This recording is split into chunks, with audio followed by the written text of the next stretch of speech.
This right here is a 2018 MacBook Pro, and I want to decide whether or not it's a good purchase in 2022. This is my personal laptop that I've been using for the last 2 years. I bought this back in 2020, early 2020, back like sort of the beginning of the pandemic. I bought it for myself as more or less a gift to myself for starting a new job that I was really excited about. And I've been using this laptop almost every single day for the last 2 years. It's been an absolute workhorse for me. It's been super duper reliable. I haven't had any keyboard issues.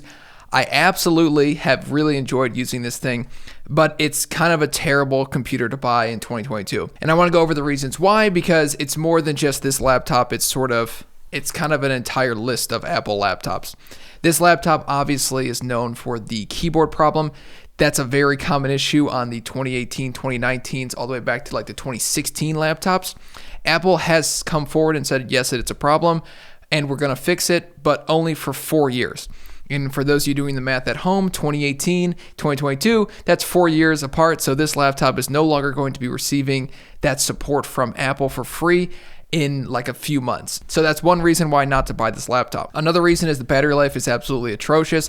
The newest Mac OSs are not built for Intel chips and AMD graphics cards anymore. They're just simply built for Apple's own in-house M1, M2, M1 Max, all those types of processors. So the battery life on those laptops is excellent, whereas the battery life on this laptop is like 2 hours unplugged, like basic web browsing. It's absolutely atrocious, and I had this battery replaced like a year ago. So it's not like this battery has gotten through a lot of use.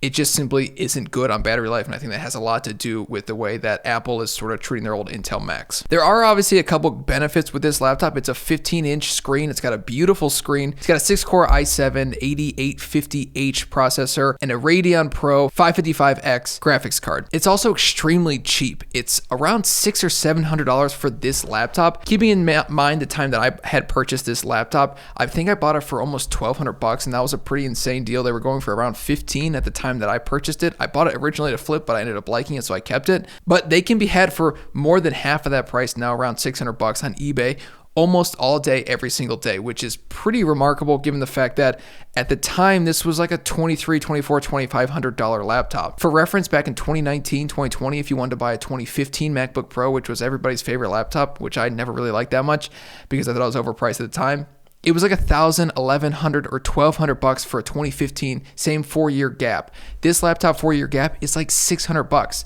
The advantage to that is that it's super duper cheap, $600 for a 6-core MacBook. No matter what M1, no matter what that is, it's still a very powerful laptop, but it's Intel. You know it's going to be losing support in the next 2 to 3 years, unfortunately, because it's just not Apple's in-house chips. They don't have to make Mac OS for Intel that much longer. Obviously, with the new Mac Pros, they're going to have to support that for an extended period of time, but 2018s and before, they're probably not going to really have to support because there's not really a huge consumer base for it and going to be a huge demand for it because everybody sort of understands that Apple's going to be pushing these laptops out basically as fast as they possibly can. So I've been ripping against this laptop, but there are definitely some positives with it. It's obviously, like I said earlier, 6-core processor, very powerful.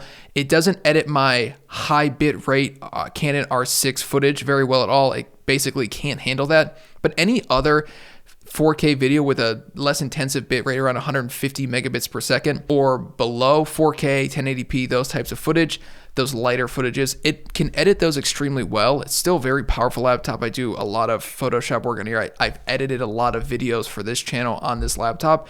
You just have to make proxy files. It's not a big deal.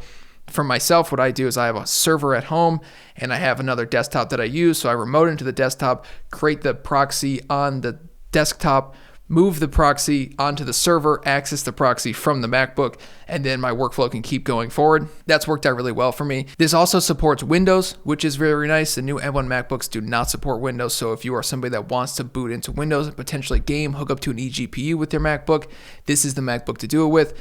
Again, I wouldn't really suggest buying this MacBook at all, regardless of the price, because MacBook Airs with M1s exist, which are more powerful, more power efficient than this MacBook. Mac Minis exist, iMacs exist. There are a lot of other laptops and computers out there from Apple that exist that kind of make this laptop irrelevant. I'm not quite sure the people who are spending $600 or $700 on eBay why they're buying these laptops, because it just doesn't really make sense. I love used products. I will tell you, I will talk about buying used products until the dogs come home, but at the end of the day, you have to buy the right used products. It's not so much about just simply buying a budget used product. It needs to be a used product that makes sense. and this MacBook doesn't make sense. Any MacBook with an Intel chip doesn't make sense. I would go as far as to say that if you were to buy any MacBook Pro or MacBook 2019 with an Intel chip or 2020 with an Intel chip and before, that's a bad purchase. That you're making a bad buying decision. Now, if you have one of those now, do you need to sell? I would say no. The prices on this probably aren't going to go down much more in the next few years. It's still a 6-core i7. That's still a value to some people. But if you find a deal on an M1 MacBook, I would jump on that and sell your old one if you can. Or if you're looking for a cheaper $600 computer similar to this MacBook, I would suggest buying a Mac Mini, buying a monitor, buying a keyboard, buying a mouse, those types of things.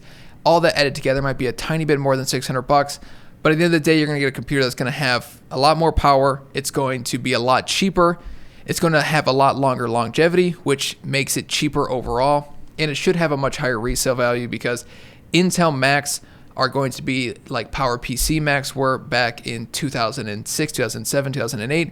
They're not going to be as valuable because the newer stuff is just so much better. When Apple switched from PowerPC to Intel, the PowerPC stuff a few years later became irrelevant because Apple wasn't supporting it anymore. It wasn't very powerful. It was extremely not power efficient, and that's the same change from Intel to Apple Silicon. It's the same type of change where in a few years, anything Intel from Apple is going to be extremely cheap and not really a good purchase. So I would avoid any Intel-based Macs for now.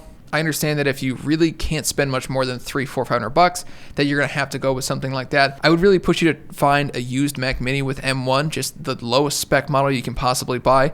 That's still going to be a better purchase. And because it has so many Thunderbolt ports, it's something you could kind of upgrade and add to with faster storage. Maybe not internal storage, but faster storage you can add through Thunderbolt 3. I would really push you to look for a Mac Mini, a MacBook Air, or try and find a really good price on a MacBook Pro.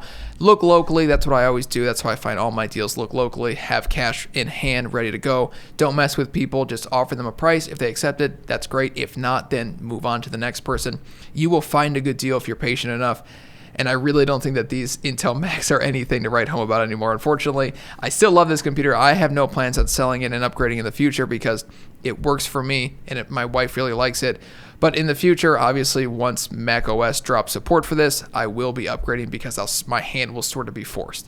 So thank you for watching. I haven't done a MacBook Pro video in forever. Let me know if you want me to review any other MacBooks down below. I'll see if I can find some deals locally on them. Obviously, I'll have to find a good deal on it because that's how I like to do things. Buy a good deal, use it for a little bit, and then review it.